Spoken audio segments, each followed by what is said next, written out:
पहले श्याम मनोज जी को धमकियां आ रही थी, लेकिन अभी 24 तारीख को पूना के रेलवे स्टेशन में बाकायदा एक व्यक्ति पिस्टल के साथ 6 जिंदा कारतूस के साथ श्याम मनोज जी को मारने के लिए आया था। रेलवे पुलिस ने उनको पकड़ा गया है।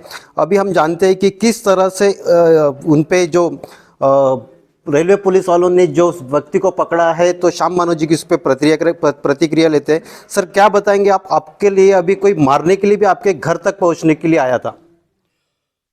बेसिकली मुझे इसके बारे में जो जानकारी मिली है वो मीडिया के माध्यम से मिली है। पुलिस से कोई जानकारी मुझे प्राप्त नहीं हुई, मैंने भी उनको पूछा नहीं है। मेरे बेटे का मोबाइल नंबर जो होता है वो वेबसाइट से अटैच होता है, श्याम मानव चैनल के साथ में अटैच होता है। तो सब धमकियाँ उस फ़ोन पर बड़े पैमाने पर आ रही थी, गालियाँ भी आ रही थी। उसमें आपका दाभोलकर कर डालेंगे या अमुक अमुक समय पर आपको मारेंगे, इस दोनों ढंग की धमकियाँ आई है। उसके बाद में मीडिया में मैंने सुना कि इस ढंग से एक व्यक्ति को पकड़ा गया है। इसके पहले भी महाराष्ट्र में 4 मर्डर्स हो चुके हैं, यानी महाराष्ट्र के व्यक्तियों द्वारा मर्डर्स हो चुके हैं।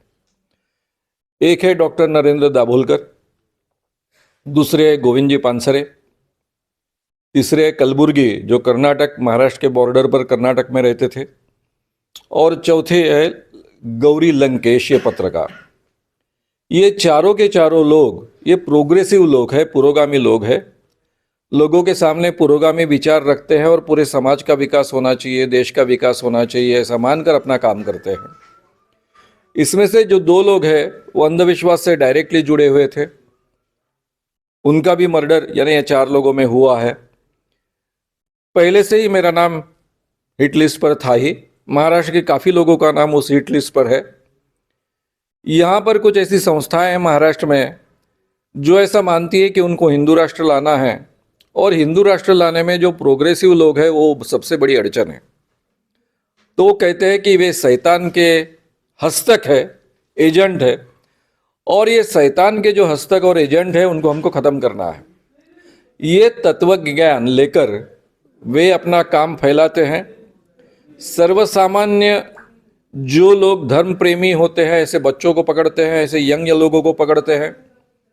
वो तो बेचारे धर्म प्रेम हैं इसलिए वहाँ आते हैं, और वहाँ आने के बाद में उनको अध्यात्म के नाम पर, आध्यात्मिक अनुभूति के नाम पर उनको प्रोग्राम किया जाता है। उनका ब्रेन प्रोग्रामिंग होता है, और उनकी अवस्था एक आधे रोबो जैसी होती है कि जैसे उनको आदेश दिया जाएगा वो उसको एग्जीक्यूट करेंगे। ये सब प्रोसेस का उपयोग करते हैं। मैंने बार बार जाहिर तरीके से टीवी से लेकर हर माध्यम पर कहा है, और ये संस्था अपने आप को सनातन संस्था कहती है, हिंदू जन जागरण समिति कहती है, अलग अलग नाम लेते हैं। मैं पहले से कह रहा था कि ये लोग कुछ भी कर सकते हैं महाराष्ट्र में। इतना ही नहीं, 3 लोगों ने बॉम्ब स्फोट किए थे 2008 में, वो पकड़े गए थे। एटीएस के प्रमुख तब हेमंत जी करकरे थे। उनके पास में मैंने एक अर्जी दी थी कि जिसमें कहा था कि ये लोग क्या क्या करेंगे और किस किस ढंग से लोगों के मर्डर्स से लेकर सब चीज़ें करेंगे। ये बात गृह मंत्रालय को भी दी गई थी, महाराष्ट्र के केंद्र के गृह मंत्रालय तक भी यह बात पहुंचाई गई थी। और उसके बाद में ये लोग केवल बॉम्ब स्फोट तक रुके नहीं, तो ये 4 मर्डर्स उन्होंने लगातार किए। जब ये मर्डर्स हुए तब शुरुआत से मैंने कहा था कि ये मर्डर किसने किए हैं, और उसके बाद में पुलिस इन्वेस्टिगेशन में वही लोग पकड़े गए।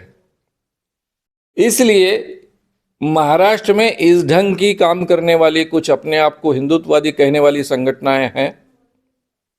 वे लोग लोगों को मारना ये सबसे बड़ा सॉल्यूशन है, ऐसा मानते हैं। महाराष्ट्र में इसकी जानकारी पुलिस को बहुत अच्छे ढंग से है। अभी के जो हमारे गृह मंत्री हैं, जब वे मुख्यमंत्री और गृह मंत्री थे उस समय बहुत विस्तार से ये जानकारी मैंने उन तक पहुंचाई थी। वे इसके सभी बारीकियों से बहुत अच्छे ढंग से परिचित है, पहले भी 5 साल गृह मंत्री रह चुके हैं।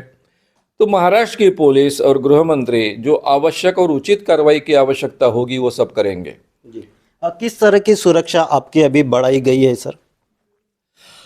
जब से डॉक्टर नरेंद्र दाभोलकर जी का मर्डर हुआ तब से मुझे सुरक्षा मुहैया कराई गई है।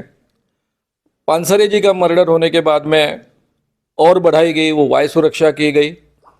और अभी वाई प्लस सुरक्षा कुछ सालों से शुरू है। अभी जो ये धमकियाँ आने शुरू हुई और उसके बाद में इस ढंग से आदमी पकड़ा गया, उसके बाद में पुलिस ने सुरक्षा बढ़ाई। मुझे उसका दर्जा क्या है ये मालूम नहीं है, उसके बारे में पुलिस ने मुझे कोई जानकारी दी नहीं, मैंने भी पूछा नहीं है, क्योंकि 8 सालों से वो मेरी सुरक्षा कर रहे हैं, अब बहुत अच्छे ढंग से कर रहे हैं, तो उनकी जिम्मेदारी वो बखूबी जानते हैं और बखूबी उस ढंग से अपना काम करना जानते हैं। जब वो मुझे कहेंगे कि तुम्हारी सुरक्षा अमुक अमुक हुई है, तब मुझे पता चलेगा कि मुझे किस ढंग की सुरक्षा है।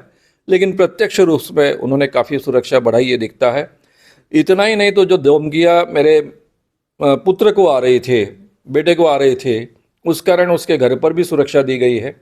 तो पुलिस अपना काम ठीक ढंग से, बढ़िया ढंग से कर रही है। सर, धीरेन्द्र शास्त्री महाराज को धमकियाँ आई थी उसके उनके भाई के मोबाइल पर, तो उन्होंने एफआईआर रजिस्टर की थी और उसके बाद में काफ़ी सारी एजेंसियाँ वो जिसने धमकी दिया तो उसको ढूंढने में लग गए थे। तो आपको भी धमकियाँ आई है और अभी देखा जाए तो आपको मारने के लिए कोई व्यक्ति आया हुआ है। तो अभी आपकी इसके बाद आपकी भूमिका क्या है? आप भी कुछ एफआईआर करोगे या कुछ और कुछ?